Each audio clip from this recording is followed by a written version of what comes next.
ঔষধি গাছ রয়েছে, সেই ঔষধি গুণে যেগুলা ভরপুর, সেটা থেকে কিন্তু আমরা বিভিন্ন সময়ে আমাদের যে ঘরোয়া চিকিৎসাটা গাছের মাধ্যমে আমরা করতে পারি। গাছ এই যে এখন গরম, এই যে তোমাদের স্কুলের আশেপাশে গাছ আছে, আরো বেশি গাছ থাকলে কিন্তু এই গরমটা একটু কম হতো। গাছ আমাদের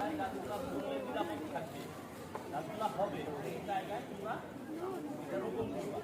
তোমাদের যে গার্ডিয়ান আছে, তোমাদের বাবা মা আছে, তারা জিজ্ঞেস করে এই গাছ বা যে আমাদের সভাপতি সাহেব এই টাঙ্গাইল সদর বাস আসন থেকে তিনি আগামী দিনে জানেন নির্বাচন করবেন টুকু ভাই কিংবা টুকু আঙ্কেল বলবা, সুলতান সালাউদ্দিন টুকু, তার পক্ষ থেকে এটি আমাদের বিনামূল্যে দিয়েছে।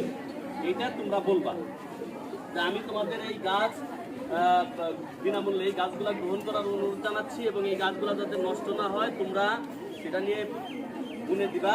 আর লেখাপড়াটা তোমরা অত্যন্ত গুরুত্ব দিয়ে সবসময় করার চেষ্টা করবা। এই